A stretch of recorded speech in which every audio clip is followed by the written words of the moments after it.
Iginagalang ng mga mambabatas ang pahayag ni Pangulong Ferdinand R. Marcos Jr. na isabay ang plebisito sa gagawing eleksyon sa May 2025.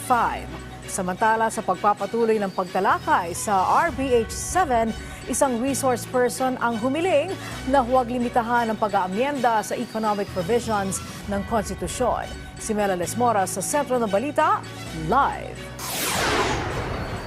Angelic, halos alas 11 na ng gabi natapos yung diskusyon kahapon ng House Committee of the Whole ukol nga dito sa resolution of both houses number 7.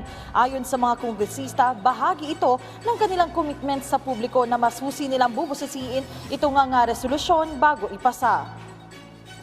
Isa sa mga humarap kahapon sa deliberasyon ng House Committee of the Whole si retired Supreme Court Senior Associate Justice Antonio Carpio para magbahagi ng kanyang opinyon ukol sa isinusulong na economic charter change sa Kongreso.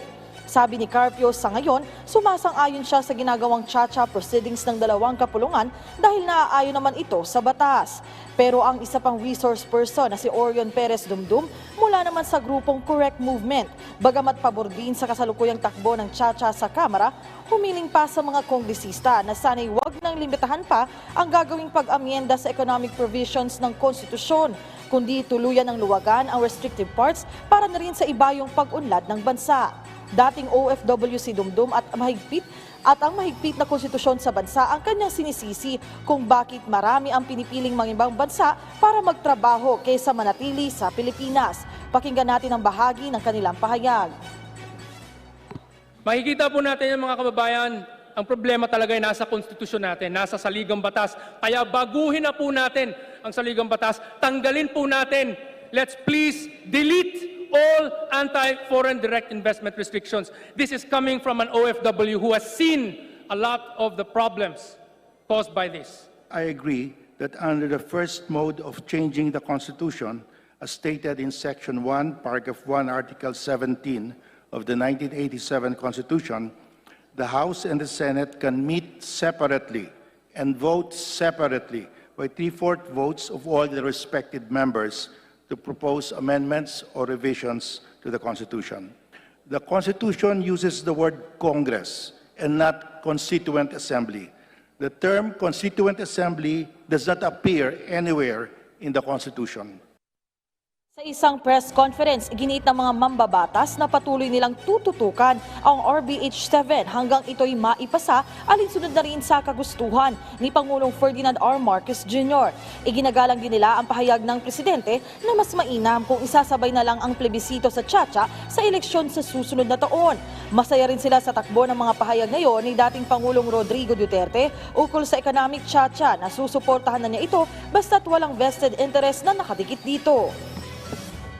It's a complete turnaround at it's a big cue for us na nagsama na ang dalawang influential persons ng Pilipinas ngayon, ang ating sitting president, PBBM, and former president saying cha-cha is good so long as we will amend the economic provisions. So ito maganda actually, ito yung the last piece of the puzzle na magsasabi sa both House and Senate na tuloy na tayo. There's no problem with that. In fact, that's very practical and very economical, considering that isasabay mo lang sa election next year, at considering that if we will go by the yung PCOS machine, whatever, lalagay ka lang naman doon ng portion na yes or no. So, talaga yun. Wala talaga additional cost that you can say.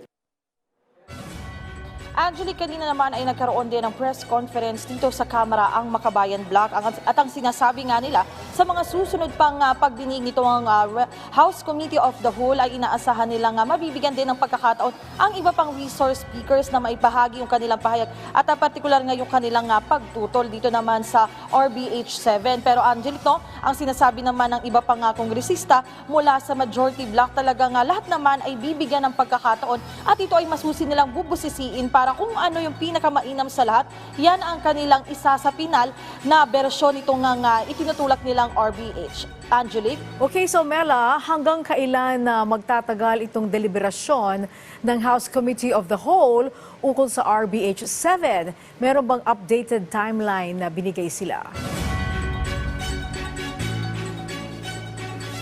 Angelic, ang sinasabi nga ng mga House Leader, bagamat sinabi ni Pangulong Marcos na nakikita niya na mas mainam nga na isabay na yung plebisito para sa Chatra sa susunod na taon pa, ang sinasabi nga ng House Leaders ay tuloy-tuloy naman yung kanilang magiging proceedings dito sa mababang kapulungan ng Kongreso. Originally, Angelic, ang plano nila ay maipasa yan bago ang Holy Week break at dito nga sa buwan ng Marso bago nga mag-Holy Week break. Pero sa ngayon, inaabangan natin dahil talagang ang goal din naman ng mga kongresista ay mapakinggan lahat ng panig, mapakinggan lahat ng resource speakers para ang mabuo nila na version ng resolusyon ay yung pinakamainam sa lahat. So ngayon, Angelic, no, nakaabang pa tayo at wala namang set in stone na tinatakda na schedule yung mga mambabatas dahil gusto nilang hindi ito madaliin at talagang mapakinggan lahat ng panig. Angelic? Okay, maraming salamat, Mela Lesmora.